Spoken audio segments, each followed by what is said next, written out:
Olá, muito bom dia para você, tudo bem? Hoje é sexta-feira, dia 30 de setembro de 2016. Faltam 2 dias para as eleições municipais em todo o Brasil. E a política no país nunca esteve tanto em evidência como em 2016. Impeachment, cassação de deputado e o noticiário político ficou mais perto das pessoas. Foram mais debates e até mais indignação. Por conta disso, você acredita que fará um voto mais consciente? O Link News de hoje quer saber. Olá, bom dia. A gente quer que você participe do jornal. Para manifestar a sua opinião, é só usar a hashtag #LinkRecordNews.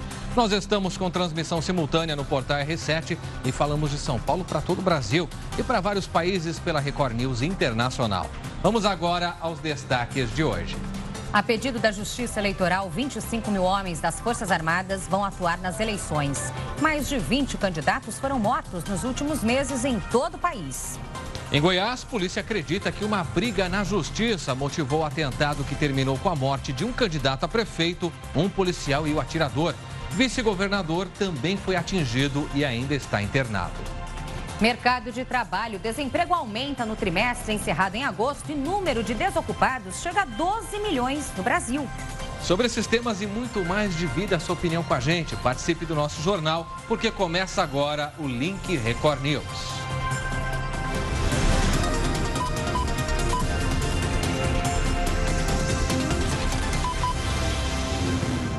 Link Record News começa com a informação de que a polícia acredita que uma briga na justiça motivou o atentado que terminou com a morte de um candidato a prefeito, um policial e o atirador em Goiás. O vice-governador também foi atingido e ainda está internado, Cléber. Novas imagens, inclusive, Lidiane, mostram o momento em que a carreata política sofreu o ataque. Você vai ver agora.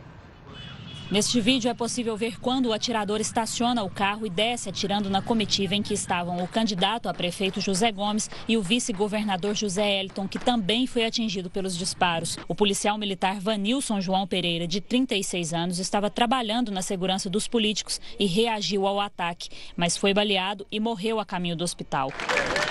O corpo do candidato a prefeito de Itumbiara foi enterrado depois de um cortejo que parou as principais avenidas da cidade. Este médico que trabalhou na campanha era uma das pessoas que estavam no caminhão quando o atentado aconteceu. O Zé era um cara diferenciado, era uma pessoa idolatrada por todo o estado de Goiás, era uma liderança insubstituível. Então a cidade está arrasada. Em Goiânia, o vice-governador está internado e não corre risco de morte. Ele recebeu a visita do ministro da Justiça, Alexandre de Moraes, que designou 20 policiais federais para ajudar nas investigações. Nós estamos com 3 delegados federais em Itumbiara, estamos com 4 equipes para dar o apoio necessário à Secretaria da Segurança Pública, o apoio que entenderem necessários. Estamos com troca de informações em relação à inteligência, então tudo sob controle. O atirador Gilberto Ferreira do Amaral, de 53 anos, era funcionário da prefeitura havia 15 anos. Ele entrou com um processo na justiça contra a administração da cidade, exigindo o pagamento de horas extras trabalhadas de 2009 a 2013, época em que José Gomes era prefeito de Itumbiara. Segundo o último boletim médico, o vice-governador de Goiás melhorou, está consciente, respira sozinho, sem ajuda de aparelhos, mas ainda não há previsão de alta. Por causa do atentado, um gabinete de gestão de crise foi montado no estado de Goiás, formado pelas polícias militar, civil, bombeiros e polícia técnica científica. Parte dessas forças já foi para a cidade de Itumbiara e vai ficar lá até o próximo domingo. Mais de 20 candidatos foram mortos nos últimos meses em todo o país. Você tem acompanhado com a gente essa onda de violência no Rio de Janeiro, agora em Goiás, Lidiane. Clébio, a pedido da Justiça Eleitoral, 25 mil homens das Forças Armadas vão atuar nas eleições. Cuiabá, Mato Grosso. 3 homens que pediam votos em um bairro reagiram a uma tentativa de assalto e acabaram baleados. 2 sobreviveram. Um deles é o candidato a vereador Júlio César Alves Pereira, de 32 anos, que passou por cirurgia e está na UTI. O pai dele, Custódio Alves Pereira, de 58 anos, levou 6 tiros e morreu. Ribeirão das Neves, região metropolitana de Belo Horizonte. 2 homens de moto colocaram fogo em um ônibus que voltava de um comício. O ônibus pertence a uma dupla sertaneja. Um dos cantores é candidato a prefeito da cidade. 2 córregos, interior de São Paulo. Uma candidata vereadora entregava santinhos junto com um amigo. Os dois estavam de moto e foram surpreendidos por um motorista que jogou a caminhonete contra eles e depois atirou. A candidata fugiu. O amigo dela ficou ferido por causa do acidente. Araçoiaba da Serra, interior paulista. 2 homens foram presos por explodirem um artefato na garagem de um dos candidatos a prefeito. No Rio de Janeiro, 15 candidatos foram mortos. O caso mais recente é o do presidente da Portela.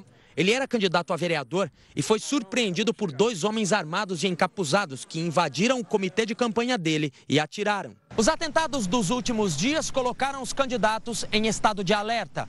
Em todo o Brasil, 306 estão se sentindo ameaçados e terão proteção especial durante este fim de semana. O ministro da Defesa, Raul Jungmann, afirmou que houve um crescimento de cerca de 30% no número de municípios atendidos pelos militares em um período eleitoral. Com relação a esses fatos e ocorridos, evidentemente que nos preocupa o presidente Temer, mas esses são fatos, sobretudo, policiais, né?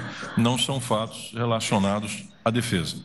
A defesa, ela participa assegurando votação e apuração. A pedido da Justiça Eleitoral, 25 mil homens das Forças Armadas irão atuar principalmente no apoio logístico, como transporte de urnas, fiscais e mesários.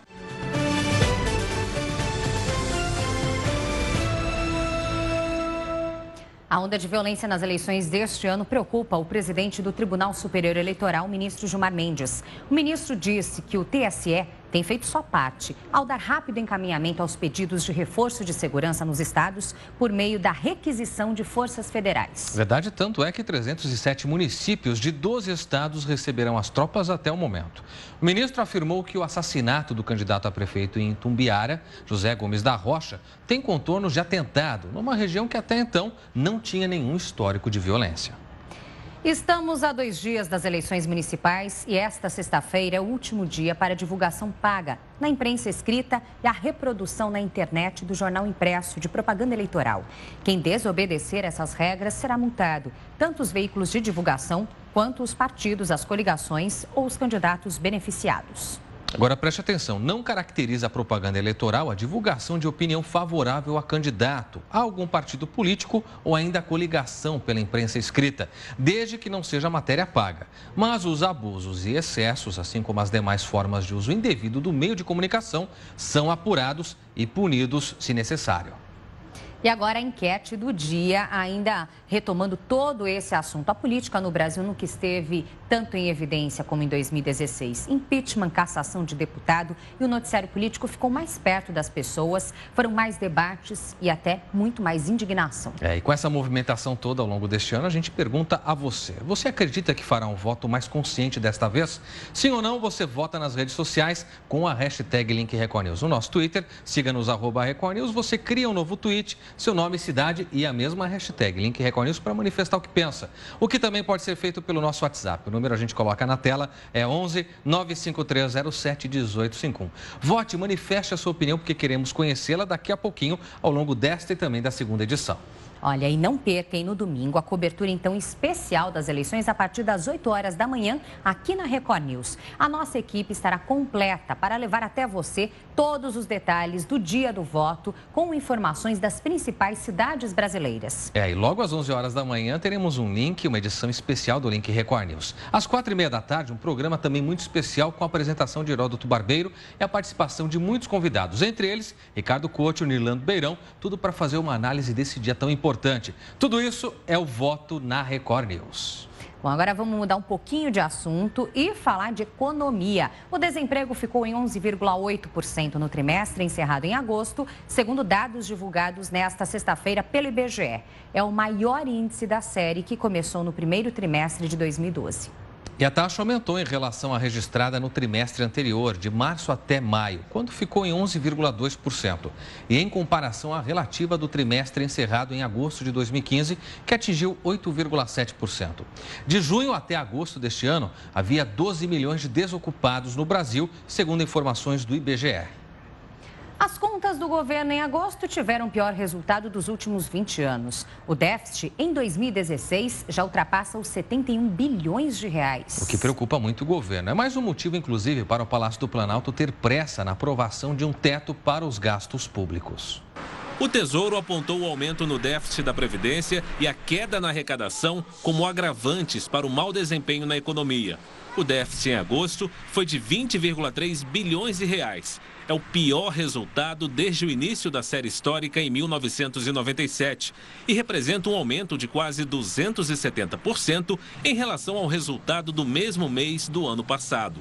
No acumulado do ano, o déficit passa dos 71 bilhões de reais. O déficit autorizado pelo Congresso para este ano é de 170 bilhões de reais e, segundo a equipe econômica, o equilíbrio nas contas só virá com a eventual aprovação da proposta que limita os gastos públicos à inflação do ano anterior. A proposta de um teto para os gastos públicos deve ser votada no próximo mês na Câmara dos Deputados e acreditamos ser de extrema importância que possamos, na sequência, discutir uma reforma da Previdência no Brasil. O ministro da Fazenda disse em São Paulo que só o crescimento econômico pode possibilitar colocar as contas públicas no azul. O Brasil está passando hoje a maior recessão da história do país, que é resultado da política econômica nos últimos anos. Então, na medida que isso seja corrigido, a atividade se estabiliza, começa a crescer e depois de algum tempo aí sim se espera o crescimento da arrecadação. E o ministro Luiz Fachin, do Supremo Tribunal Federal, deu um prazo de 10 dias para que a Presidência da República e o Congresso Nacional expliquem a medida provisória da reforma do ensino médio.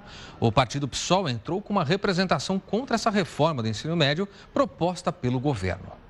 Na ação, o partido alega perda na qualidade do ensino. Uma das principais mudanças diz respeito à grade curricular. Durante todo o primeiro ano e metade do segundo, as matérias serão as mesmas para todos os alunos. A partir daí, o estudante pode optar por disciplinas de seu interesse, abrindo mão de outras. Depois da polêmica, o governo resolveu manter a obrigatoriedade de disciplinas como educação física e artes. Falando de saúde agora, termina hoje a campanha de multivacinação que acontece em todo o país já há 2 semanas. Crianças menores de 5 anos ou entre 9 e 15 anos incompletos que ainda não atualizaram a caderneta de vacinação devem ser levadas a um posto de saúde. Estão disponíveis vacinas contra a tuberculose, o rotavírus, o sarampo, a rubéola, a coqueluche, a cachumba e o HPV para meninas entre 9 e 13 anos. De acordo com o Ministério da Saúde, foram enviados a todos os estados quase 27 milhões de doses de vacinas. E com a chegada da primavera, a temperatura começa a aumentar e é hora, portanto, de aproveitar o sol para combater aquela preocupante deficiência de vitamina D. E bastam alguns minutinhos por dia ao ar livre para garantir que o organismo sintetize a vitamina, que é muito importante para evitar doenças. Ao ar livre, debaixo do sol. Faz bem para a saúde também, com filtro solar, tudo certinho. Vai que vai, melhor coisa. Saúde para a cabeça, certeza, para a cabeça melhor ainda. A hora de lazer também serve para reabastecer o tanque de vitaminas. O sol é uma fonte importante de vitamina D, sim, sem dúvida. A vitamina D é produzida em nosso organismo graças à ativação de um hormônio pelos raios ultravioletas B, ou UVB, como são conhecidos. Quase todas as células do corpo servem como receptores. Portanto, para a maioria, basta um banho de sol para recarregá-las.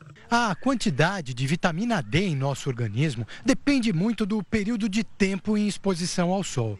Mas alguns outros fatores também fazem diferença, como idade, por exemplo, e o tom de pele de cada um. Quanto mais clara a pele, menos exposição é necessária. Alguns especialistas sugerem 10, 15 minutos para peles claras e até 40 minutos para quem tem pele escura. E olha que no Brasil o sol dá uma boa ajuda. Estudos recentes revelam que há picos de raios UVB durante grande parte do dia, até mesmo quando o céu está nublado e fora dos horários mais quentes. Fazer caminhada, a pé, na rua, para almoçar, final de semana, e com isso já é suficiente, não tem que ter nenhuma preocupação excessiva, exceto para os pacientes realmente que têm risco. A falta de vitamina D pode levar a vários problemas, principalmente em idosos e crianças. A deficiência de vitamina D ela pode desencadear osteoporose, osteopenia, em crianças, importantíssimo, pode desencadear raquitismo, então uma participação na função imunológica. Então, ela está relacionada com várias doenças autoimunes relacionada com maior risco de infecção. Marília descobriu num exame a deficiência da vitamina. Porque o sol que a gente toma não é o suficiente, né? Minha médica também acha que não é uma endócrina, então ela que receita para repor. Mesmo problema que a Ana vem enfrentando. Agora, ela combina medicamento com uma rotina diária de exercícios no parque e não reclama dessa indicação médica. Eu caminho todos os dias, eu gosto de sol. Se cuidando com prazer, então. Ah, é puro prazer, pode ter certeza.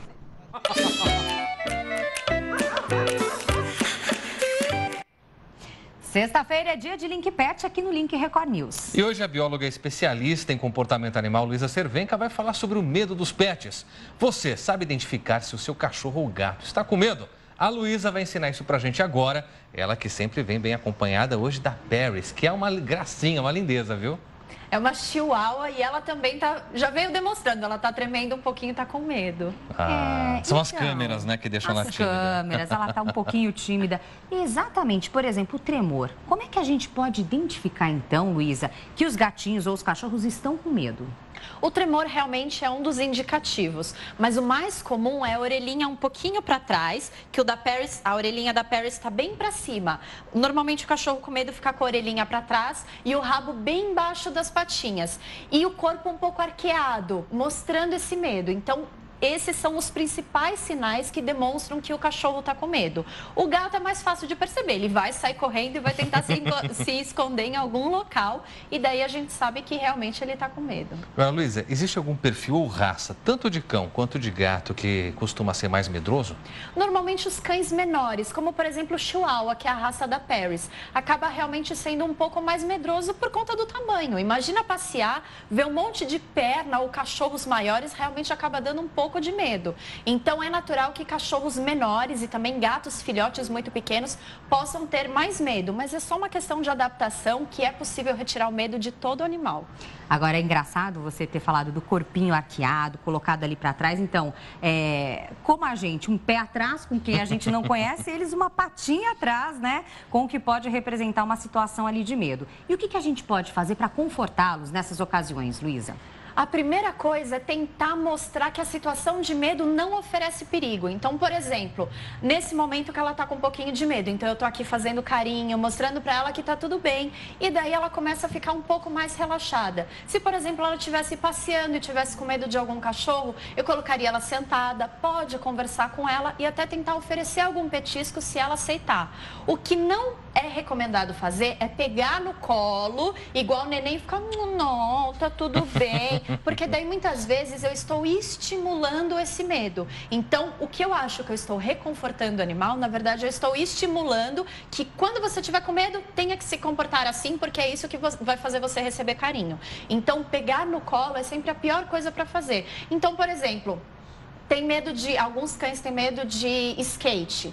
Então, passeie ao lado do skate e continue brincando, correndo, jogando bolinha, como se nada tivesse acontecendo. Luísa, gato, você sabe que de gato eu entendo, né? Tem uma gataiada lá em casa, quando eles estão com medo, arrepia o pelo, tem umas reações meio complicadas. E os cães, que reações podem apresentar quando estão com medo?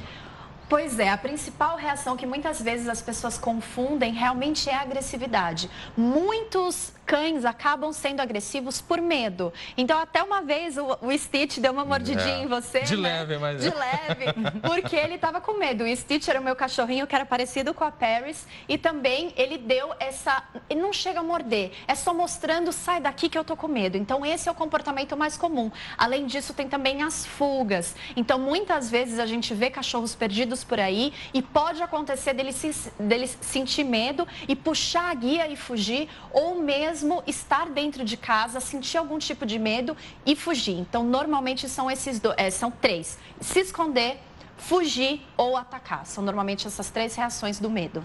Agora, Luísa, é uma cena muito comum, eu que tenho cachorro, já tive cachorros menores, inclusive, onde a gente coloca ali na mesa do veterinário, quando vai a uma consulta, o bichinho em cima daquela mesa.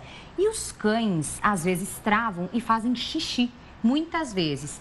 É uma reação demonstrando medo, o ato ali de fazer xixi em situações diferentes para eles? Sim, não só o xixi, mas também aquela glândula que fica perto do ânus, que é semelhante à do gambá, que é aquele cheiro um pouco forte. É comum que tanto cães quanto gatos soltem esse odor por medo. E muitas vezes o proprietário, quando esse xixi acontece em casa, ele briga. Não pode, que feio, fez xixi. E daí a gente está aumentando o medo do cachorro. Ele já está com medo, fez xixi e recebe uma bronca. Então a gente tem que tentar mudar a situação para ele não sentir esse medo. Então, se tem esse medo, por exemplo, na mesa do médico veterinário, tentar levar um petisco, tentar alimentá-lo na mesa do veterinário, para que ele veja aquela mesa como algo positivo. Ou levar um paninho para colocar em cima da mesa, para ele sentir o cheiro da casa dele e se sentir mais confortável. Dona Luísa, vamos facilitar para o nosso telespectador. Qual é a solução mais simples para que os cães não tenham medo?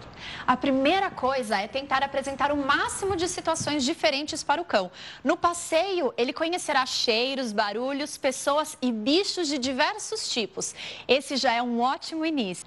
Muito bom, Luísa. Então tá combinado que a gente te espera com a Paris na segunda edição para tirar as dúvidas dos nossos telespectadores sobre o medo dos pets. Tem dúvida? Hashtag Link Record News. A Luísa responde tudo na segunda edição, às 3 da tarde. É isso mesmo. A gente aproveita agora para fazer uma rápida pausa para os nossos apoiadores. Voltamos em instantes com mais informação para você. Até já.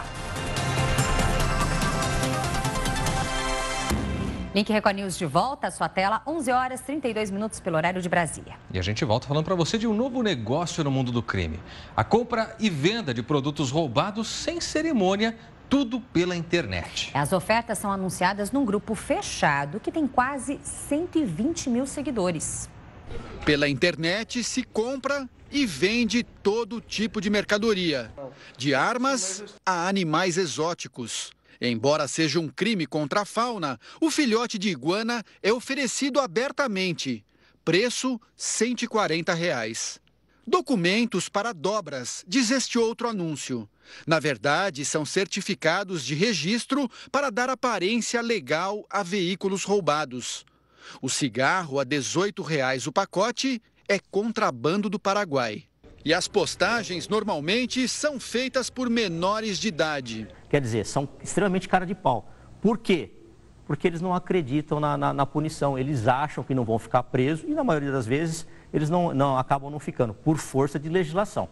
Uma moto BMW 800 cilindradas 2011 por R$ 8.000, 20 mil abaixo do preço de mercado. E logo chegam ofertas para fechar o negócio. Um carro, uma outra moto, dinheiro vivo. Todos esses anúncios estão em uma única página, na rede social mais acessada do Brasil. Há 2 meses, a polícia vem monitorando as negociatas. Até que um investigador fez contato com um dos vendedores, fingindo interesse nesta scooter, oferecida por R$ 700. O preço normal seria de quase R$ 6.000. Depois de 5 dias de conversa, o vendedor se sentiu seguro para marcar o encontro. Os policiais vão até o lugar combinado, na zona leste de São Paulo. O vendedor é este rapaz de 17 anos, que acaba de sair de uma internação de 40 dias por furto de celular. Pressionado, ele mostra onde escondeu a scooter. Ela está sem placa e com a numeração raspada. O próximo passo agora é tentar tirar a página do ar. E não é só quem vende produtos roubados que está fora da lei. Quem compra esse tipo de objeto por essas redes sociais está fomentando o crime. E o monumento às bandeiras e uma estátua de Borba Gato foram pichados em São Paulo. Olha só, essas são imagens aí, o monumento às bandeiras localizado na região do Parque do Ibirapuera e a estátua do Borba Gato em Santo Amaro amanheceram nesta sexta-feira pichados. Vândalos picharam as 2 obras de arte quase que completamente, com tintas rosa, azul e verde. Parece realmente que eles derrubaram ali baldes de tinta nesse monumento ali no Ibirapuera, mais conhecido como Deixa que eu empurro. É uma grande obra ali colocada e vejam só o tamanho do estrago nessa estátua, nesse monumento, assim como aconteceu também aí no Borba Gato. Esse tipo de material é o mesmo que foi utilizado nos 2 atos de vandalismo. A gente percebe, então, a ligação entre essas ações, infelizmente, infelizes. E aí a gente questiona, muita gente reclama então depois das autoridades, mas não pensa que elas vão ter que despender tempo, dinheiro e equipes agora na limpeza desses pontos aí considerados, inclusive, turísticos aqui de São Paulo. Vale ressaltar também, Lidiane, que infelizmente outro patrimônio público, um edifício histórico que é ocupado pela Secretaria da Educação, fica ali na frente da Praça da República, também foi pichado com alguns dizeres, alguns protestos ali contra o governo. Agora, a gente se questiona também o seguinte, será que essa é a forma correta de protestar? Existem protestos pacíficos que aí sim dão razão àqueles que protestam, que são muito mais efetivos, muito mais, bonitos de se fazer. Agora, quando se protesta dessa forma, se é que nesses 2 símbolos foi protesto, mas a desculpa no prédio da educação foi essa, se perde a legitimidade daquilo que se busca, infelizmente. Não é a forma correta. E vale ressaltar que para limpar isso, a gente vai falar já que a prefeitura iniciou os trabalhos de limpeza, é dinheiro público que é gasto. Ou seja, o meu imposto, o seu imposto, Lidiane, o seu que nos assiste, é dinheiro público que vai em água, em produtos de limpeza para retirar essa sujeira que os vândalos acabam fazendo. Esses vândalos poderiam utilizar esse tempo vago e ocioso, que certamente não foi pouco, para colocar numa ação voluntária. Por que não, então, ser mais útil à população? Estragar o que é de todos é muito fácil. Agora, servir e ser tão útil quanto o malefício que causou, aí realmente não acontece.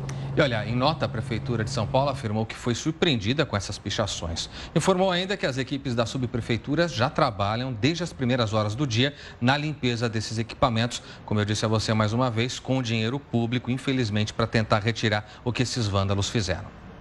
Por falar em vândalos, um homem foi preso acusado de aplicar golpes milionários em mulheres. O suspeito, que nas redes sociais usava o apelido de Tigrão, conquistava as vítimas para depois conseguir as senhas das contas. Sérgio Cardoso pode ser considerado um golpista do amor. O rugido é a marca registrada do homem de 51 anos de idade. Como um caçador em busca de suas presas, Sérgio gostava de usar um apelido. Tigrão. Esse era o apelido dele. Mulheres carentes, aposentadas, desquitadas, todas com mais de 50 anos. Tigrão, como ele se apresentava, agia principalmente em bares e nas baladas de Minas Gerais. Após conquistar a confiança dessas mulheres, ele conseguia as senhas bancárias. Em um dos casos, ele conseguiu levar mais de 100 mil reais. Tigrão se apresentava como um homem fino, elegante, culto, um homem viajado, trabalhador, que parecia escolher, segundo a polícia, a dedo cada uma das suas vítimas. Este bairro, por exemplo, era um dos prediletos de Tigrão.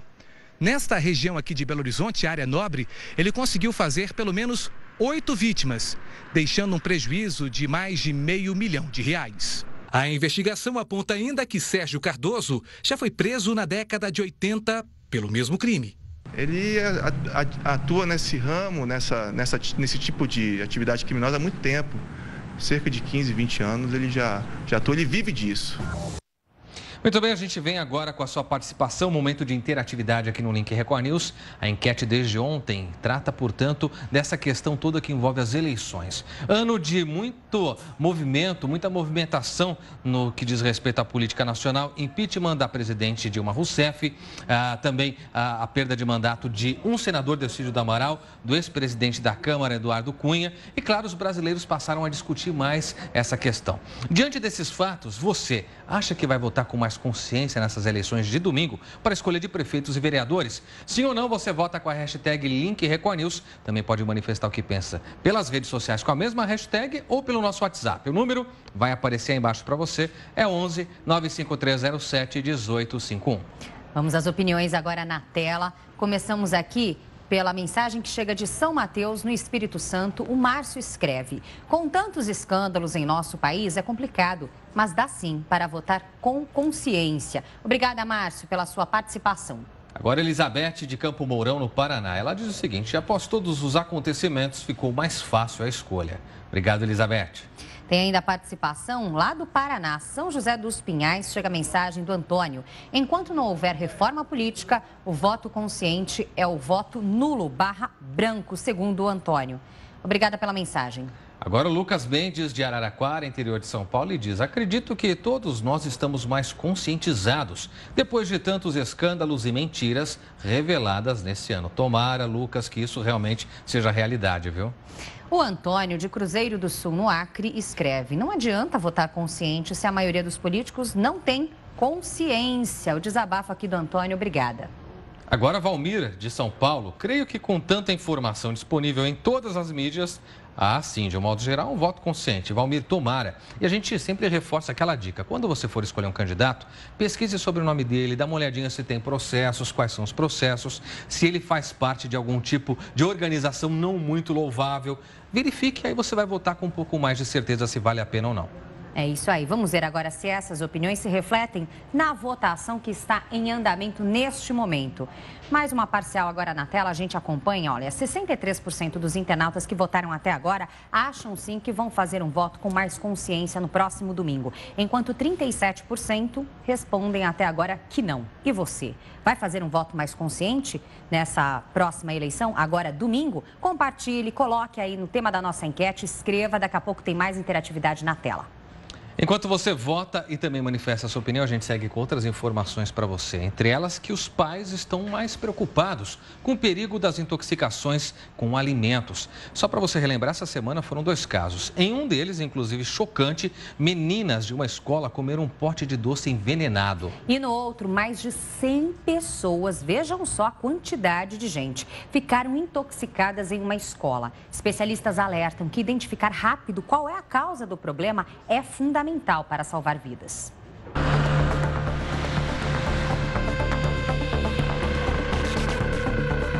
Duas escolas em que alunos passaram mal. Os 2 casos estão sob investigação. Nesta escola da zona leste da capital, 6 meninas de 12 anos tiveram que ser levadas ao hospital depois de consumir um creme de avelã com chocolate que estaria envenenado. Uma das garotas trouxe o doce para a escola e distribuiu para as amigas. Ela contou à polícia que ganhou o pote do namorado de uma amiga, o gari Kaique Vicente de Oliveira. Ele já prestou depoimento. Então, nesse momento, o que nós temos é uma confissão já formalizada, escrita e assinada do Kaique, dizendo que realmente ele é o responsável pelo chocolate envenenado e que causou a internação dessas 6 estudantes e mais uma parente da própria Maiara. Kaique não ficou detido porque neste período pré-eleições só podem ocorrer prisões em flagrante. Ele vai responder ao processo em liberdade. A namorada dele também foi ouvida. Para a mãe da garota que ganhou o doce, o mandante da tentativa de assassinato é o pai biológico da menina, com quem ela teve um relacionamento aos 17 anos. A mulher dele não descobriu que ele tinha uma filha por fora do casamento. Eu coloquei na justiça. Então, para não provar que é filha dele realmente, então ele quis uma queima de arqueiro. A polícia já tem o nome deste segundo suspeito. Essa parte da investigação, pelo fato de nós não termos conseguido localizar essa outra pessoa, ela não pode ser, nesse momento, comentada. De acordo com a Secretaria Municipal de Saúde, todas as meninas já tiveram alta. Elas passaram por exames toxicológicos e o Instituto de Criminalística está analisando a embalagem com os restos de doce. Os laudos vão poder revelar qual a substância que provocou sintomas de envenenamento. Em Alphaville, condomínio de alto padrão em Barueri, na Grande São Paulo, alunos de uma escola particular também passaram mal. O filho de Renata foi um deles. Ele começou com sintomas de vômito e teve diarreia. O menino chegou a passar na enfermaria do colégio, mas nem conseguiu entrar. Estava lotada de alunos. Ele disse para mim que não tinha ido à enfermaria porque muitos outros alunos, mais da metade da sala dele já havia faltado e a outra metade estava começando a apresentar os sintomas. 55 estudantes foram parar no pronto-socorro com enjoo, diarreia e dor abdominal. Eles têm entre 11 e 17 anos. O hospital que prestou atendimento disse que as famílias não autorizaram a divulgação do estado de saúde dos alunos e também não informou quantos permanecem internados e quantos já tiveram alta. Ainda não se sabe o que provocou o problema. A principal suspeita é de contaminação da água. Em nota, a escola informou apenas que suspendeu as aulas até segunda-feira por medida de segurança. Os reservatórios de água foram esvaziados e estão sendo limpos. A Sabesp, Companhia de Abastecimento de São Paulo, também analisou a água que é fornecida à escola e constatou que está com a quantidade de cloro recomendada pelos órgãos de saúde. Nos bebedouros, o produto não foi encontrado, o que, segundo a Sabesp, é normal, já que os filtros fazem a retenção do cloro. O Instituto Adolfo Lutz está analisando amostras enviadas pela Secretaria de Saúde de Barueri e, em 15 dias, deve divulgar um relatório. O secretário de Saúde da cidade garante que o problema é isolado. Com certeza nós conseguimos afirmar isso porque não foi nada sistêmico. Tanto no caso de intoxicação como envenenamento, o atendimento médico rápido é fundamental para evitar que o estado de saúde do paciente se torne ainda mais grave. Também é importante saber identificar os sintomas, para diferenciar se o problema foi causado pela ingestão de veneno ou de alguma substância contaminada. De acordo com especialistas, os principais sintomas de intoxicação alimentar são febre, diarreia acompanhada de catarro e sangue, ocorre mais de 24 horas depois de consumir o alimento.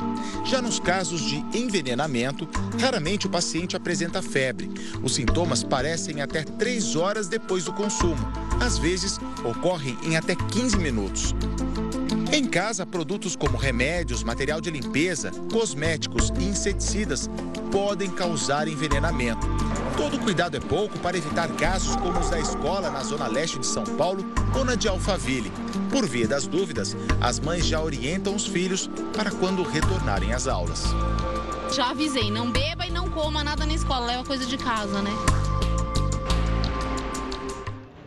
Todo cuidado é pouco nesse momento, né? É hora de cuidado prevenir. redobrado. Exatamente. Agora a gente fala sobre o tempo, que mudou, inclusive, em grande parte do país. No Rio de Janeiro choveu muito nas últimas horas e, mais uma vez, vai ter ressaca no litoral carioca. A Carla Chaves, nossa repórter direto do Rio de Janeiro, tem mais informações agora. Oi, Carla. Olá a todos que acompanham o Link Record News. Segundo a Marinha do Brasil, as ondas podem chegar a 2,5 metros de altura. O tempo deve permanecer chuvoso durante todo o fim de semana. Para esta sexta-feira, a máxima aqui no Rio de Janeiro é de 22 graus e a mínima foi de 17. Inclusive, este tempo, causado por uma frente fria que chegou, só deve mudar a partir de sexta-feira da semana que vem. Voltamos ao estúdio da Record News. Obrigado, Carla, pelas informações. E quase 1000 cidades do Nordeste estão em situação de emergência por causa da seca. No interior de Alagoas, a população enfrenta a pior estiagem dos últimos 50 anos. Das árvores restaram apenas os troncos sem vida. Os rios secaram e da terra não nasce nada. O que a senhora plantou nessa terra aqui? Milho, feijão, abroba, melancia. Deu o quê? Nada. Nos períodos de longa estiagem, o plantio mais comum da região do sertão é o milho associado ao feijão de corda. Mas em períodos assim, em que a estiagem vira seca, tudo isso acaba não servindo para nada. É que a terra fértil vira areia improdutiva. O feijão até se mantém verde, mas não produz nada. E o milho fica assim, ó, já cresce completamente seco. Os agricultores estimam que 80% das lavouras da agricultura familiar no sertão alagoano foram completamente perdidas este ano. Tem 2 anos que estamos plantando só perdendo. Nós não estamos tendo inverno, só aquela chuvinha passageira que vem e vai embora. Muitos criadores deixam os animais livres para andar entre as propriedades em busca de comida. Mas o gado e as ovelhas só encontram pastos cinzas. As poucas barragens particulares que ainda têm água estão com os dias contados.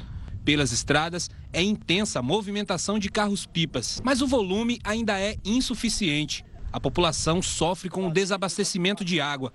Para sobreviver, os moradores improvisam. A gente leva no tambor, assim, no lombo do jumento, do burro, no carro de boi. Como é que faz para tirar água lá de dentro? Para tirar lá de dentro, quem tem uma bombinha traz a bomba, bota lá dentro e puxa. Quem não tem, que nem eu, tem que puxar na boca, que nem o vampiro. Na cidade de Batalha, dentro do leito do rio, só é possível ver pedras, rochedos e a vegetação de caatinga. O rio Capriá, um dos mais importantes do sertão alagoano, não tem mais fluxo contínuo, mas parece um conglomerado de pequenas lagoas. e a água cheia de lodo não serve para abastecer a população. O Rio São Francisco também sofre com a falta de chuva. Do alto da barragem de Xingó, ele ainda parece forte, mas o volume de água caiu pela metade. Essa região de Pedras antes era totalmente submersa. Algumas regiões já estão assim há mais de um ano. Na cidade de Piranhas, rochedos imensos surgiram no meio do rio e a navegação na região está comprometida. Deve permanecer com pouca chuva até a chegada do verão, que é em dezembro. Pois é, o fim de semana chegando, muita gente quer saber como fica a previsão do tempo em todo o Brasil, hein, Lidiane? Clebe, vamos saber agora com dados, inclusive, da Somar Meteorologia. A gente percebe aqui nas imagens de satélite nuvens mais carregadas sobre o norte do Brasil. Isso por causa do calor e também da umidade do ar. Hoje, a previsão é de pancadas de chuva que se espalham entre a região norte, um pedacinho aqui de Mato Grosso, Piauí também, e temos ainda no litoral nordestino chance de chuva. Além disso, chove no sudeste por causa de uma frente fria no oceano. A mesma frente fria que agora há pouco a Carla Chaves mostrou que vai fazer com que as ondas lá no Rio de Janeiro se excedam até 2,5 metros. Faz sol na área amarela, entre o sul e o centro-oeste e também lá no interior nordestino. À tarde faz calor em Manaus. Lá a temperatura chega na casa dos 33 graus. Em Campo Grande faz 36. Já no Rio de Janeiro a máxima não deve passar dos 25 e em Porto Alegre apenas 21 graus. Em São Paulo, hoje, a máxima não passa dos 23 graus. E o tempo segue assim, nublado, com risco de chuva isolada, tempo de preguiça. Já no final de semana, continua o risco para pancadas de chuva. Mas o tempo fica um pouco mais abafado, com 24 graus no sábado. A gente percebe aqui, hoje máxima de 23, hoje máxima de 24, sábado 26, no domingo 23 graus. Agora, se você já acha esse cenário muito frio, não reclame, viu? Porque a partir da próxima semana deve ter aí chuva mais forte ainda na capital paulista. Clébio? Isso é Lidiane, e a gente fala agora de algo que não agrada muita gente, viu? O famoso horário de verão, que começa a valer já no próximo dia 16. Mas o estado da Bahia outra vez vai ficar de fora. O governador do estado, Rui Costa, argumentou que a economia de energia é pequena e que a população não aprova essa mudança, viu, Lidiane? Clébio, esse é o 5º ano consecutivo em que a Bahia fica fora do horário de verão. A medida será adotada por 10 estados das regiões Sul, Sudeste e Centro-Oeste e também pelo Distrito Federal. A previsão é de que o horário de verão termine em fevereiro de 2017. Muito bem, a gente aproveita para perguntar a você, você gosta do horário de verão? Você acha que é uma fase mais tranquila, que você aproveita melhor o tempo? Comente também pelas redes sociais com a hashtag #LinkRecordNews. Mudando um pouquinho de assunto, ficar sozinho. É assim que a maioria das pessoas consegue descansar de verdade. Será que é o seu caso? Bom, foi isso pelo menos que concluiu uma pesquisa mundial que acabou analisando o comportamento da população quando o assunto é relaxar no dia a dia. Nessa hora, ler, ouvir música e fazer exercícios são as atividades preferidas. Tudo sem ninguém por perto. No meio de tanta gente, a procura é por um momento de solidão. O caminho do Marco leva até um lugar diferente no centro movimentado de São Paulo. Cabines para descansar, estar só. Basta pagar por hora. Aí é só relaxar. Quem sabe, cochilar um pouco. Quando eu estou sozinho, estou descansando aqui no cochilo, por exemplo, eu desligo de todas as atividades que eu estou fazendo durante o meu dia para poder ter um momento só meu e retornar para o meu trabalho com uma produtividade elevada. Meia hora, um dia inteiro, não importa quanto. As pessoas só conseguem realmente descansar quando estão sozinhas. Foi o que constatou um estudo feito por pesquisadores de todo o mundo, coordenados por uma universidade inglesa. 18 mil pessoas foram entrevistadas em 134 países. A conclusão da pesquisa foi reforçada pelas respostas dos entrevistados a uma pergunta simples: quais eram as atividades que eles consideravam mais relaxantes no dia a dia? A maioria indicou coisas que as pessoas fazem sozinhas, e a leitura foi a primeira delas. Cercada por histórias e personagens diferentes, mas sozinha enquanto percorre as páginas de um romance de Machado de Assis. Descanso para o corpo e para a cabeça. Eu acho que eu sinto uma sensação de liberdade, porque eu consigo, através das palavras, ir para outros lugares ou alcançar outras ideias, ou ver coisas. É o mundo das palavras mesmo que se abre diante da gente. A segunda atividade relaxante mais citada foi estar entre a natureza, caminhando, correndo, seja lá o que for. Ouvir música também é uma das preferências de quem busca um tempo de descanso, a mesma que esta professora usa para estar um pouco mais com ela mesma. Eu me distraio, eu abstraio e eu descanso. A mente dá uma viajada por alguns minutinhos, mas eu consigo. Na lista ainda estão fazer nada e se exercitar. Claro que além de tudo isso, é preciso ter uma boa noite de sono para o descanso ser completo. O Link Record News aproveita para fazer uma rápida pausa agora para os nossos apoiadores, mas volta em instantes. E a seguir, Israel se despede do ex-presidente Shimon Peres. Os detalhes em instantes. Até já.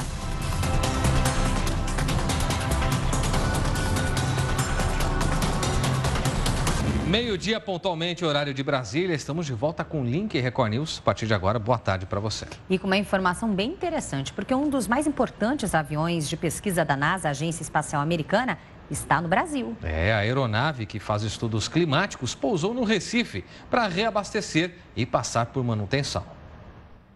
Olhando de longe, a aeronave parece um planador com asas maiores, mas trata-se de um dos mais modernos equipamentos usados pela NASA para testes climáticos em várias partes do mundo, capaz de atingir uma velocidade de 750 km por hora. O voo vindo da Namíbia pousou no Recife para abastecimento e também manutenção. Aqui, ele deve permanecer até segunda-feira, quando segue para os Estados Unidos.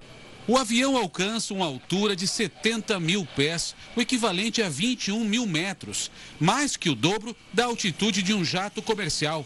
Por isso, o piloto precisa vestir um uniforme pressurizado, parecido aos usados em missões espaciais. Dean é um dos 2 pilotos que se revezam na missão. Ele conta que, sem a roupa, seria impossível voar nessa altura, porque em tamanha altitude, o frio é intenso e o sangue congelaria. O ER-2 está analisando como a fumaça causada pelos incêndios na África afeta o resfriamento das nuvens do Oceano Atlântico e o impacto da poluição nas camadas mais altas da atmosfera. Para o piloto, a expedição na Namíbia vai contribuir para que cientistas coletem dados e aprendam sobre o aquecimento global e as mudanças que já afetam o planeta. Muito bem, o corpo do ex-presidente Shimon Peres foi enterrado hoje em Jerusalém. Na cerimônia de despedida, o presidente americano Barack Obama aproveitou para lembrar que a negociação de paz entre Israel e Palestina ainda não terminou. É o que você vê na reportagem do correspondente Herbert Moraes. O caixão de Shimon Peres saiu escoltado do parlamento até o Monte Herzl, local do sepultamento. Shimon Peres deixou todos os detalhes de seu funeral por escrito, mas nem a família, muito menos o governo de Israel, imaginavam que viriam tantas delegações. São 90 que vieram do mundo inteiro e que contam com a proteção da maior operação policial já realizada em Israel. A cerimônia teve a presença de 34 chefes de Estado. A maior surpresa foi a participação do presidente palestino Mahmoud Abbas, que assim que chegou, cumprimentou o primeiro-ministro de Israel, Benjamin Netanyahu. Um encontro significativo. É a primeira visita de Abbas a Israel desde 2010.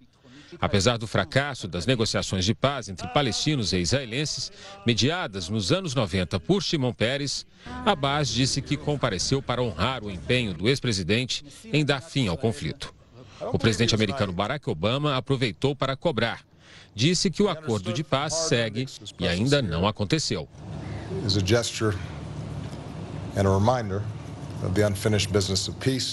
O primeiro-ministro Benjamin Netanyahu complementou e disse que o legado de Shimon Peres é de esperança para o mundo. But we find hope in his legacy, as does the world. E ainda no noticiário internacional, a pessoa que morreu em um acidente em uma estação de trem em Nova Jersey, nos Estados Unidos, era uma brasileira. Fabiola Bittar, de 34 anos, era de Santos e morava há um ano nos Estados Unidos com o marido e a filha.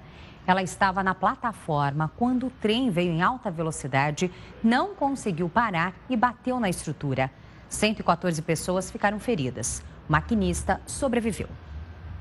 De volta ao Brasil, o jogador Dátolo do Atlético Mineiro será indiciado por evasão de divisas. 2 amigos do atleta foram presos quando tentavam levar dinheiro não declarado à Argentina. E a repórter Paula Abranches nos traz mais informações do que pode acontecer com o atleta. Olá, bom dia para quem acompanha o Link Record News. O jogador vai ser enquadrado por crime contra o Sistema Financeiro Nacional, que prevê pena de 2 a 6 anos de prisão, além de multa. Segundo as investigações da Polícia Federal, os R$150 mil que foram sacados da conta do jogador estavam com 2 argentinos que tentariam sair do Rio de Janeiro com destino à Argentina sem declarar a quantia. O jogador disse que a origem do dinheiro é lícita e que vai prestar esclarecimentos às autoridades competentes. Voltamos ao estúdio da Record News. Obrigado, Paula, pelas informações. E houve uma nova tentativa de fuga durante a noite na penitenciária de Jardinópolis, no interior de São Paulo. Pelo menos 200 presos escaparam durante uma rebelião. Em frente à penitenciária, segurança reforçada. A todo momento, viaturas saíam levando presos recapturados para outros presídios. Nesta quinta-feira, os presos atearam fogo no setor administrativo, na enfermaria e também na escola do Centro de Progressão Penitenciária. O motivo da rebelião seria a superlotação do presídio. Presos aproveitaram a confusão para escapar e a fuga foi registrada por motoristas que passavam pela rodovia. Os fugitivos atearam fogo em canaviais e um deles morreu queimado. Pelo menos 12 presos feridos foram levados para hospitais de Ribeirão Preto. Pacientes sofrem com a falta de ambulâncias em Campo Grande, capital do Mato Grosso do Sul. Muitas dessas ambulâncias estão quebradas em oficinas e os consertos demoram por causa da burocracia dos processos de licitação. 8 das 22 viaturas do SAMU de Campo Grande assim, paradas em oficinas mecânicas. Metade delas com pane no motor, sem possibilidade de conserto ou quando ele fica caro demais, os carros são levados para o almoxarifado da prefeitura, para depois serem leiloados. Uma viatura como esta poderia ter salvado a vida de seu libertino, de 85 anos. Ele morreu numa unidade de pronto atendimento depois de aguardar por quase 8 horas a uma vaga no hospital. O filho conta que o pai teve 3 paradas cardíacas. E quando enfim conseguiu um leito para transferência, não havia ambulância do Serviço de Atendimento Móvel de Urgência para levá-lo. Se tivesse socorrido ele, ele não teria morrido, entendeu? Eu creio que não. Hoje ele estaria vivo. Mas infelizmente aconteceu.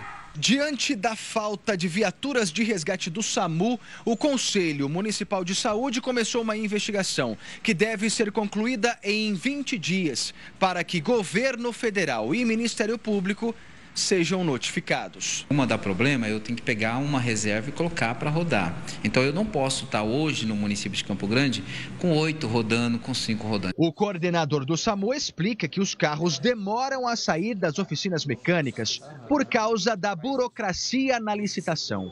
Aí o jeito é trabalhar com as que estão disponíveis. Nós temos conseguido agilizar isso de uma forma, tentando diminuir um pouco esse tempo, porque para nós algumas horas já fariam diferença na manutenção de uma viatura dessa.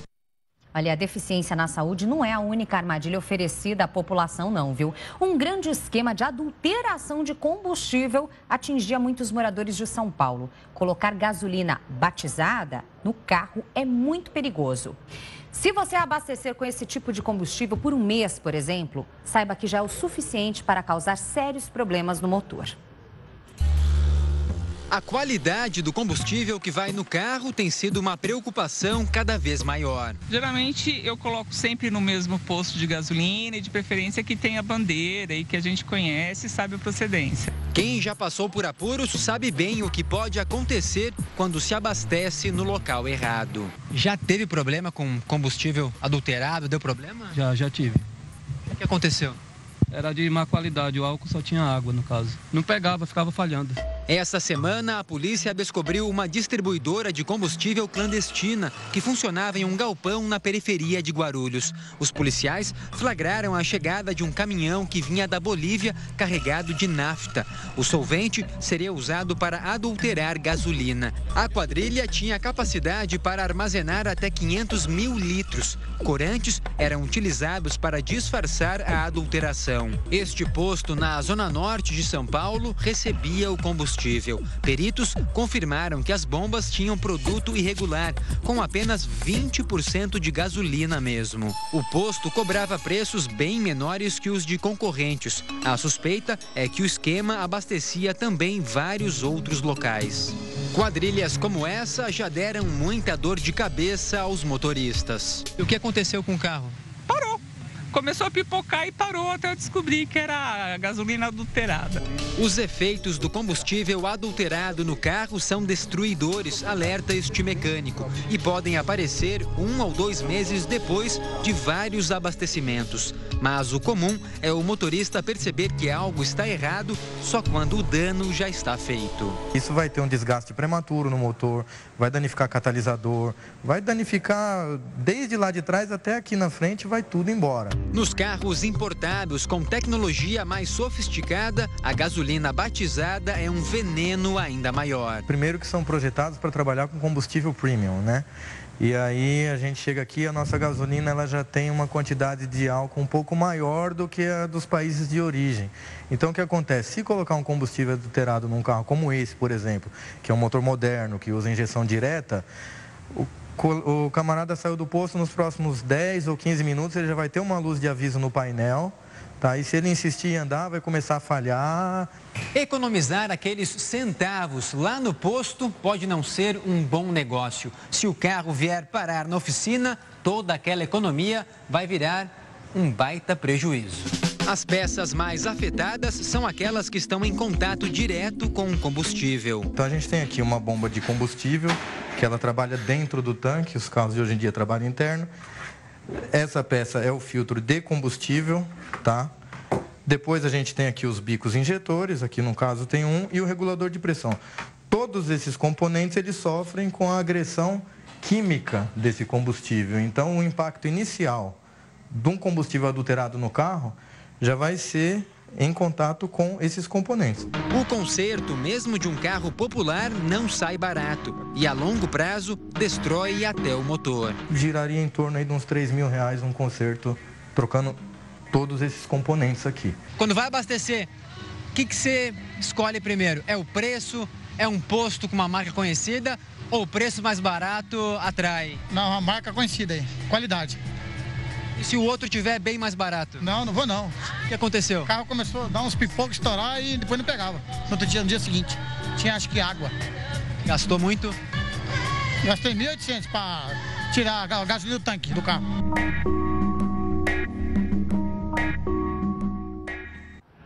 Aquele velho ditado, barato sai caro. Melhor muito não arriscar. Caro nessa situação aí. Exatamente. Agora, se você tem cofrinho cheio de moedas em casa, atenção, porque ele pode valer muito, viu? Isso porque com dificuldades para conseguir troco, uma padaria de São Paulo está dando um bolo para os clientes que trocarem as moedas. Bacana isso, não, Clébio? E o metrô da capital também oferece um desconto forçado na passagem por causa do mesmo problema. É nota que entra e moeda que sai. Mais notas e mais moedas, sempre no mesmo sentido. Desse jeito, fica difícil não acabar o troco. Tanto que a administração do metrô resolveu fazer uma campanha pedindo para que os passageiros coloquem as moedas em circulação. O porquinho gigante chama a atenção. Ele faz parte de uma ação para incentivar passageiros a comprarem bilhetes com moedas. Onde estão suas moedas? Em casa. A ideia é lembrar de recolher as moedas perdidas pela casa, bolsa ou esvaziar o cofrinho para gastar. Mas a cena de quem entrega o dinheiro trocado é rara. Até quem junta os centavos assume. Foi um acaso. Na rotina, o hábito é outro. Esse é o troco do que eu tava hoje na rua, mas geralmente eu guardo também. É difícil encontrar quem ainda anda com um porta-moedas. Ah, vocês andam ainda com porta-moeda. Com certeza. Mas vê só se as moedas são para gastar. Eu tenho um cofre. Eu fico com dó de dar nos lugares. A falta de troco também chegou a essa padaria. E para incentivar as pessoas a liberarem as moedas dos cofrinhos, quem troca R$40 por moedas de 5 e 10 centavos ganha um bolo. Às vezes falam que vão quebrar o cofrinho, né? Para poder vir e ganhar um bolo. Tá funcionando? Tá funcionando.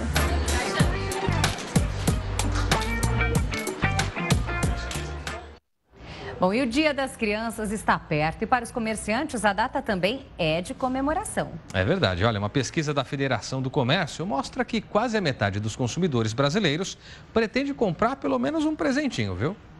Brinquedos, claro, são sempre os favoritos. Eu vou pedir pro meu pai uma boneca. O Falcão, que tem um helicóptero, que tem uma águia que atira. Uma pesquisa confirma o que está na boca da meninada. A Federação Nacional do Comércio apurou que de cada 10 presentes, 6 serão brinquedos. E os pais pretendem gastar, em média, R$118 na hora da compra. Feitos os cálculos, o comércio espera movimentar em torno de 7 bilhões de reais com as vendas do Dia das Crianças. Pede aqui, a gente tem que fazer o possível e impossível para dar, né? Hoje foi o dia que a gente saiu atrás para ver tudo que ela quer. Só que ela quer tudo, é impossível, né? A mesma pesquisa revelou que quase 30% dos entrevistados vão presentear a garotada com roupas. Não fica só restrito ao brinquedo. Roupa é muito útil. Seja qual for a opção para o 12 de outubro, os consumidores já tomaram uma decisão. A maioria pretende pagar à vista. Nada de juros dos parcelamentos, principalmente dos cartões de crédito. E não é que o Dia das Crianças também vai deixar muito adulto feliz? Nós precisamos exatamente desse movimento para poder até fazer novas contratações, comprar mais produtos, enfim, dar aquela injeção assim de novidades que todo comércio precisa. É isso daí, você vê que injeção de novidades, portanto, apesar das novidades, é possível economizar, né, Lídia? Com certeza, Clébio. Agora, o que a gente não quer é que você economize nas palavras. Momento de interatividade aqui na tela. Um momento que nós vivemos, então, reta final até as eleições. Eleições que acontecem aí no domingo, aqui, eleições municipais que devem eleger prefeitos e também vereadores. Diante de todo esse contexto, perguntamos se você acha que nesse próximo domingo você vai fazer um voto mais consciente. Afinal de contas, esse ano, um turbilhão de emoções no cenário político veio à tona. Impeachment, afastamento do deputado Eduardo Cunha, cassação de um senador, Delcídio do Amaral e mais outras tantas ações aí que movimentaram bem esse cenário. Vote pela hashtag #LinkRecordNews e compartilhe também o que você pensa pelas redes sociais com a mesma hashtag ou ainda pelo nosso WhatsApp. Vamos então às opiniões aqui na tela, começando pelo WhatsApp, o número é 11 95307 1851. A gente começa com a Suzana de Araraquara. Diz assim, olha, é triste a realidade da nossa política, porém, isso é apenas a ponta do iceberg, que afeta nosso país já há décadas. Obrigado, Suzana, por manifestar seu pensamento. Tem também a opinião do Cláudio, do Rio de Janeiro. Eu voto com consciência, mas não tem políticos conscientes. Obrigada, Cláudio. Agora a opinião do Carlos, do Ceará, e diz o seguinte, com certeza o voto será muito mais consciente, principalmente para tirar esses políticos que só pensam em prejudicar a classe dos menos favorecidos. Obrigado, Carlos. Tem agora a participação que chega de São Bento do Sapucaí, em São Paulo. A Ana escreve, estava pesquisando os candidatos a vereadores e fiquei de boca aberta. Está difícil fazer um voto consciente, mas continue pesquisando, Ana. Esse é o caminho realmente para uma escolha melhor e consciente. Obrigada. Agora a gente tem o Josimar, que é do Espírito Santo. Diz assim, sim, está na hora do povo acordar e mostrar para os governantes que eles são funcionários nossos e somos nós que pagamos seus salários. É bem isso mesmo, Josimar. Obrigado por enfatizar essa questão aqui para a gente. O Rogério de Ribeirão Claro, no Paraná, escreve, com certeza a população está consciente. As urnas vão dizer isso. Obrigada, Rogério. É o que a gente espera também. Domingo, no final do dia, com a apuração, a gente vai ter certeza se é isso que acontece mesmo. Exatamente. Por enquanto, a gente fica com a apuração dos seus votos. Exato. Vamos ver como é que está a votação na nossa enquete. Mais uma parcial na tela para você acompanhar. Olha só, 59% dos nossos internautas acham sim que vão fazer um voto com mais consciência, enquanto 41% admitem que não. Continue votando, participando também com a sua opinião. Ao longo da programação, mais momentos de interatividade aqui na nossa tela. Clébio. Isso aí, Lidiane. Segurança pública ou a falta dela é nosso assunto agora, porque ataques criminosos voltam a acontecer no estado do Maranhão. Em 2 dias foram registrados 9 ataques nas cidades de São Luís e também na região metropolitana, com 4 ônibus queimados, como você vê aí nas imagens, e 5 tentativas, além de um ataque a 2 escolas. Felizmente, ninguém ficou ferido. 23 pessoas foram detidas como suspeitas. O governador Flávio Dino pediu ao governo federal envio de mais tropas, tudo para tentar fazer um reforço no policiamento. E do Maranhão descemos agora no mapa para seguir direto para Curitiba, no Paraná, onde está Thaís Pomim. Thaís, ótima tarde para você. Friozinho pelo jeito por aí, né? Conta pra gente os destaques da região. Boa tarde, Thaís. Olá, Lidiane e Clébio, boa tarde a todos. Realmente as temperaturas despencaram por aqui. Daqui a pouco eu trago a temperatura exata em Curitiba, porque antes eu trago destaques da Operação Lava Jato. O prazo da prisão temporária do ex-ministro Antônio Palocci e de mais outros 2 investigados na 35ª fase da operação vence hoje e eles podem ser soltos se um pedido de prorrogação não for solicitado. Palocci foi preso na última segunda-feira junto com o seu ex-assessor Branislav Contic e o ex-secretário da Casa Civil, Juscelino Dourado. Segundo a Polícia Federal, Palocci teria ligação com o comando da empreiteira Odebrecht. A operação investiga se o ex-ministro e os outros envolvidos receberam dinheiro para beneficiar a construtora em contratos com o governo federal. Nesta quinta-feira, Palocci foi interrogado pelos delegados da Polícia Federal e negou que tenha beneficiado a Odebrecht e recebido vantagens indevidas da empresa. A prisão dele e dos outros 2 investigados pode ser prorrogada por mais 5 dias ou então convertida em prisão preventiva, que é por tempo indeterminado. O pedido pode ser feito pela Polícia Federal ou então pelos procuradores do Ministério Público Federal e a decisão cabe ao juiz Sérgio Moro. E outro destaque da 35ª fase da Operação Lava Jato é que o juiz Sérgio Moro decretou sigilo no inquérito da Polícia Federal, que investiga crimes relacionados ao setor de operações estruturadas da empreiteira Odebrecht.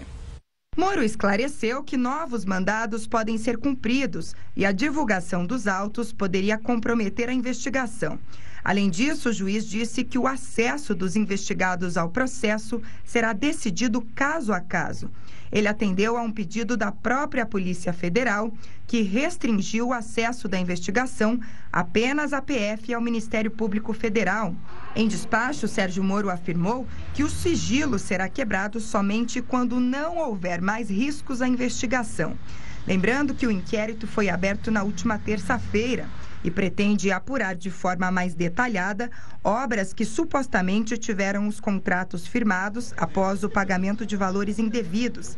Na 35ª fase da operação, a Força-Tarefa investiga mais de 30 projetos que foram identificados em planilhas apreendidas com ex-diretores da Odebrecht. Obras para a construção de linhas de metrô em São Paulo e no Rio de Janeiro são exemplos de contratos que estão na mira do Ministério Público Federal. De acordo com os procuradores, a propina era distribuída para que a Odebrecht fosse beneficiada em contratos com o Poder Executivo. Esses são os principais destaques da Operação Lava Jato por aqui. Agora sim, falando sobre o tempo, neste momento a temperatura na capital paranaense é de 13 graus e o final de semana deve ser cinzento por aqui em todo o Paraná. Não há previsão de sol, mas aqui em Curitiba pelo menos também não há previsão de chuva. Temperaturas mais amenas, as temperaturas devem oscilar na casa dos 11 aos 18 graus aqui em Curitiba neste final de semana. Clébio e Lidiane, volto com vocês. Um excelente final de semana. Até segunda-feira. Para você também, Thaís, a gente viu algumas imagens, parecia filme antigo, né? Se o fim de semana vai ser cinzento e a gente tá com essa situação agora por lá, haja frio. Imagens do centro de Curitiba, onde você vê as pessoas muito agasalhadas. Imagina o que vem por aí no fim de semana. Pois é. Bom, a gente então vem agora para Araraquara. agora onde geralmente faz muito calor. Vamos descobrir se é a situação agora por lá. Quem conversa com a gente é a Sônia Souza, vai nos trazer os destaques de hoje do Record News Paulista, que começa logo depois do Link Record News. Sônia, boa tarde para você. Aí eu acho que está mais quentinho que lá em Curitiba, não?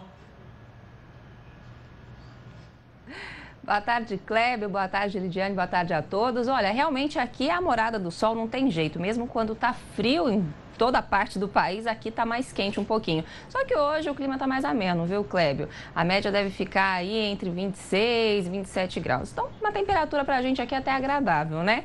E olha, vamos aos destaques então do Record News Paulista de hoje. A gente começa já falando de alimentação das crianças. Isso é uma preocupação recorrente de todos, né? E os deputados aqui do estado de São Paulo começaram a discutir um projeto de lei que pode definir o que deve ou não ser servido nas escolas do estado. Se essa proposta for aprovada, as cantinas escolares vão ficar proibidas de vender algumas guloseimas, como refrigerantes, salgadinhos e sucos artificiais.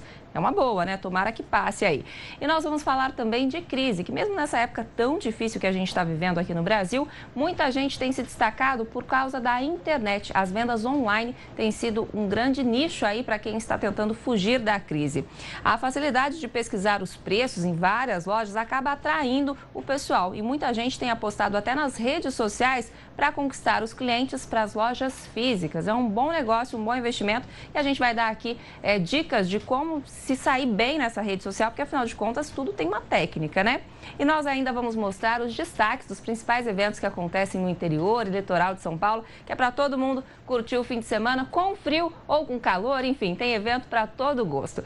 O Record News Paulista começa logo após o Link Record News e a gente espera vocês. Clébio, Lidiane. Obrigado, Sônia. Ótimo trabalho para você. Hoje, como não tem horário eleitoral, então coladinho com o link você vai assistir a Sônia com os destaques do Record News Paulista. É isso aí, imperdível, hein?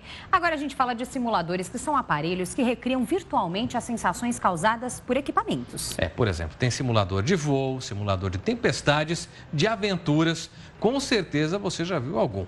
Mas a reação de uma mulher no simulador de montanha-russa viralizou na internet. O motivo? Você vai ver agora com a gente. Thaís e a mãe Paula foram testar o simulador num shopping de Uberlândia, em Minas Gerais. Logo nos primeiros minutos, a dona de casa de 45 anos se assusta com as manobras.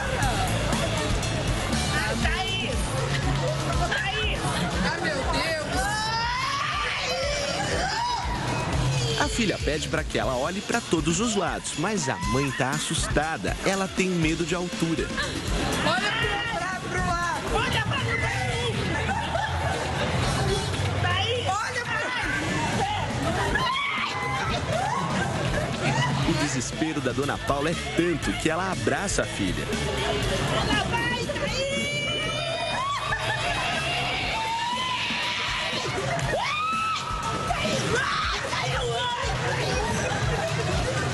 O vídeo postado por Thaís tem quase 12 milhões de visualizações e mais de 130 mil pessoas já compartilharam a cena da dona Paula no simulador.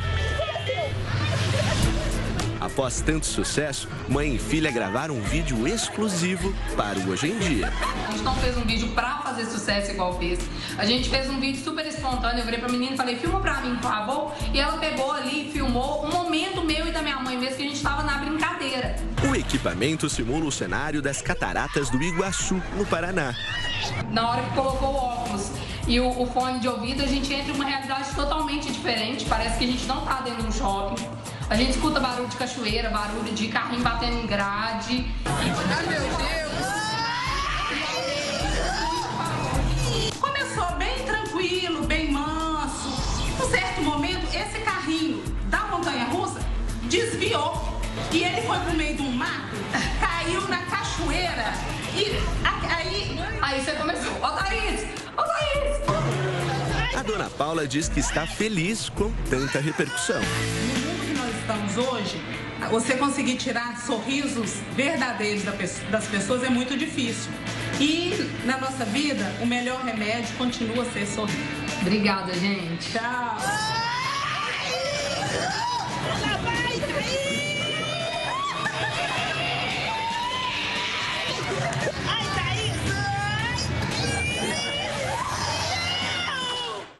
Dona Paula sofreu. Imagina numa montanha-russa de verdade. Agora, Dona Paula, para a senhora ficar mais calma, uma imagem fofinha, como diz a Lidiane agora. Olha só, 23 filhotes de panda foram apresentados, todos juntinhos em um parque na China. E claro, isso rendeu uma cena graciosa. Dá uma olhadinha com a gente. Os novos integrantes, você está vendo aí, têm entre 1 e 4 meses de vida. O número de nascimentos de pandas só nesse ano dobrou, viu? Isso se comparado ao ano passado. Especialistas atribuem um aumento à tecnologia, que ajuda na reprodução. Numa outra imagem que você vai ver agora, tem um flagrante, olha só. Um panda se exercita, está fazendo abdominais e, claro, diverte os visitantes. É para tentar emagrecer, Lidiane, depois de comer muito, então ele precisa se exercitar, né? Então, é uma boa reflexão, porque esse bicho só come bambu. A alimentação é baseada praticamente no bambu. E olha o tamanho. Assim, exatamente. Aí, pelo menos um abdominal que se preze, né? Para tentar eliminar um pouquinho do pânceps. É um bom exemplo para a gente deixar de lado aí a preguiça. É verdade. Ou alimentação tão saudável assim, né? Ficar como um panda, ninguém merece também, né? Bom, a gente faz agora uma pausa para os nossos apoiadores e volta em instantes. A seguir, a sua opinião aqui na nossa tela. E ainda, o concurso elege o idoso mais bonito da capital paulista. Você está curioso ou curiosa? Já a gente mostra quem é. Não saia daí. Até já.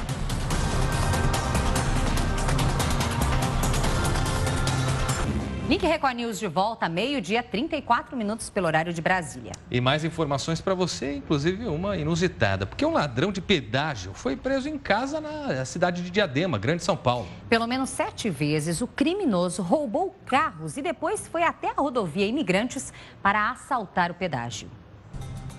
Parece até mais um motorista passando pela rodovia Imigrantes na região de Diadema. Mas neste carro branco está José Wagner, um ladrão. Repare que ele para no pedágio e ameaça a cobradora. Segundo ela, o criminoso estava armado. Ela tira a gaveta de dinheiro e entrega para ele, que foge em seguida. Neste outro caso, ele está num carro preto. Da mesma forma, ele anuncia o roubo e a funcionária entrega a gaveta de dinheiro. Segundo a polícia, ele chegou a roubar o pedágio 2 vezes no mesmo dia. Um indivíduo perigoso, ele já tinha várias passagens por roubo, tráfico de entorpecente e ele era egresso do sistema prisional em maio desse ano. Então ele saiu do sistema prisional dia 4 de maio e dia 18 de junho já estava praticando roubo na Ecovias. O bandido agia sempre da mesma forma. Roubava os carros das vítimas do bairro e usava os veículos para assaltar nos pedágios. Repare nesta imagem. O criminoso chega num carro prata e estaciona sem levantar nenhuma suspeita. Este carro prata também é roubado. Wagner havia acabado de assaltar um pedágio e, para despistar a polícia, foi atrás de uma outra vítima. Este homem sai de uma loja e nem imagina que está prestes a ser roubado. Ele entra no carro e é surpreendido pelo bandido. A vítima resiste, mas é puxada pelo bandido, que foge logo depois. O criminoso é acusado de assaltar pelo menos 7 vezes este pedágio da rodovia Imigrantes. Wagner tem 4 passagens pela polícia por roubo e tráfico. As roupas usadas por ele nos assaltos foram apreendidas. Em vários crimes, ele usou esta touca azul, como mostra essa fotografia de um dos pedágios. Ele roubava o veículo e a gente pode ver pelos boletins de ocorrência que teve o roubo, a diferença do roubo do veículo e a do pedágio dava uma diferença de 5 minutos. O ladrão já foi levado para um presídio. Uma boa notícia para as vítimas que foram aterrorizadas por ele. Menos um criminoso nas ruas, felizmente. Exatamente. O momento agora é de ter atividade. Interatividade. Perguntamos, então, se você acredita que no próximo domingo você vai fazer um voto mais consciente, tamanha repercussão aí das ações políticas ao longo de todo esse ano. Vote pela hashtag #LinkRecordNews ou compartilhe também o que você pensa pelas redes sociais com a mesma hashtag ou utilizando o nosso WhatsApp. Vamos às opiniões, porque hoje estão participando bastante. Que bom que você está enviando para a gente a sua opinião. Começamos com o Ricardo, de Belo Horizonte. Diz não temos candidatos que nos dê confiança. Ricardo é bem pessimista. Vamos ver se isso muda até domingo, Ricardo. Quem sabe você se surpreende aí com alguém que tenha boas propostas. O Daniel de Rio das Pedras, no Rio de Janeiro, escreve: depois de concluir o curso superior, vi a importância do votar consciente. Aprendi a verdadeira importância do voto. Que bacana, viu, Daniel? Exercício de cidadania, exercício máximo aí da cidadania, sendo colocado à disposição da população apta a votar. Só no Brasil, mais de 144 milhões de brasileiros estão aí aptos, então, a essa ação. E o Daniel deixa um bom exemplo, quer dizer, votar é um ato de cidadania que todos devem praticar. Aqui tem o Liminha de São Paulo. O voto consciente dará uma resposta àqueles que só pensam em si, pois esse ano o Brasil mostrou a possibilidade de ser um país melhor. Obrigado por sua opinião. Tem mais participação também, agora Elionai de Natal, no Rio Grande do Norte. É difícil votar consciente, porque a maioria deles, dos candidatos, são ladrões e muitos ainda estão camuflados. É o que pensa, então, o Elionai. Obrigada. Opinião agora do João Valdir de Piracicaba, interior de São Paulo, diz: se não vier a reforma política e acabarem com o formato do quociente eleitoral, por mais consciente que sejamos, perpetuamos os mandatos dos que já estão no poder. Só para você que fica na dúvida, o quociente é a soma de votos de um determinado partido que faz com que muitas vezes aqueles não tão votados acabem entrando como resultado dos que são mais votados. Isso traz uma certa polêmica sempre. Obrigado, João, por trazer essa informação para a gente. Agora o Eduardo de Osasco, aqui em São Paulo, escreve: sim, o povo está cansado de ver tanta roubalheira com o dinheiro público. Verdade, Eduardo. Obrigada pela participação. Jefferson, agora do Mato Grosso, diz o seguinte: olha, enquanto nós eleitores continuarmos abandonando o caráter de quem... Abandonando? Não, abonando, desculpe isso. O caráter de quem é sujo e o reelegendo, de nada valerá a democracia. É isso mesmo, Jefferson. É verificar realmente o histórico de cada candidato para não colocar ali gente que pode trazer problema. Tem mais participação na tela. Antônio Carlos de Ilhéus, na Bahia. O eleitor tem consciência. Falta que os candidatos sejam conscientes. O que falta é a consciência, então, dos candidatos, segundo ele, e que eles cumpram também os seus mandatos com caráter e honestidade. Obrigada pela participação, Antônio.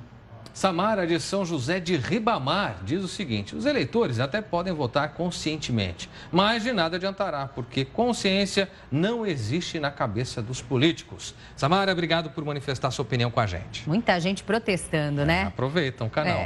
Vamos ver agora como está a votação na nossa enquete. Mais uma parcial na tela. Olha, só 59% dos nossos internautas até agora afirmam que vão votar com mais consciência, sim, no próximo domingo, enquanto 41% dizem que não. A gente agradece aqui as participações, lembrando que você pode continuar votando e compartilhando o que você pensa ao longo de toda a programação. Daqui a pouco tem mais interatividade na tela.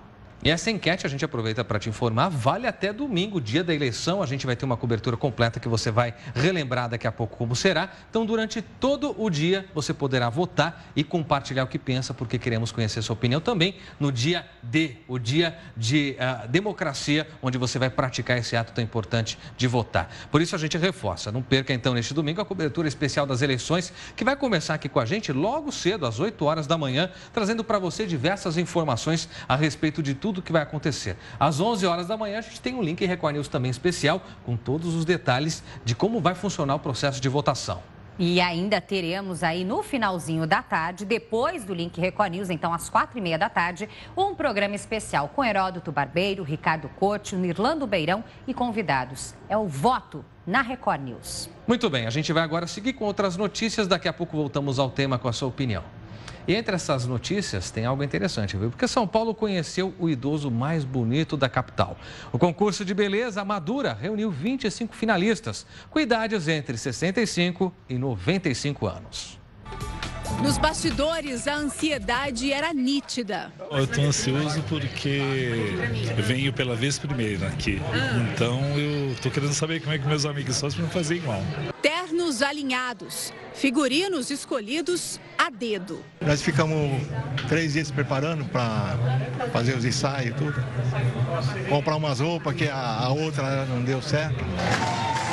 O salão ficou lotado de amigos e parentes que vieram torcer. Meu pai, sem dúvida nenhuma. Não tem como não torcer para ele. João Pedro registrou tudo. Pra quem que você veio torcer? Meu avô, porque na minha concepção ele é o mais bonito. Seu Abel é o mais experiente, 95 anos, e foi homenageado. Todos ficam alegres, contentes, motivados, se programam, se arrumam. Isso a gente provoca uma autoestima muito grande. Os jurados avaliaram simpatia, elegância e a beleza dos candidatos. Depois que os 25 desfilaram, o momento mais esperado, a revelação dos vencedores. O seu Pedro de Paula Israel tem 74 anos e acabou de receber a faixa do idoso mais belo de São Paulo. Qual que é a emoção, seu Pedro? É aquilo que eu disse, é uma emoção que só nós vamos conscientizar dela depois que assentar num lugar, que cair a ficha. E aí, feliz demais? Com certeza, com certeza feliz. Verdadeiro exemplo de vitalidade, principalmente seu Abel, de 95 anos, mostrando e esbanjando simpatia. Literalmente, que bonitinhos, né? Que simpatia, vitalidade ali. Se prepararam, mostraram um desempenho todo especial, no quesito simpatia, inclusive. Todos estão de parabéns. Muito bom. E é com essa simpatia toda que a gente encerra por aqui essa edição do Link Record News. Lembrando que você pode sugerir assuntos para o nosso jornal. Só mandar uma mensagem para o nosso WhatsApp. Participe também nas redes sociais, sempre com a hashtag Link Record News. Aproveite e acesse a nossa página no Facebook e o nosso Twitter. Entre na página da Record News no portal R7. Lembrando que o Link Record News segunda edição vai ao ar às 3 da tarde, logo mais aqui na sua tela. Até logo mais. Boa tarde para você.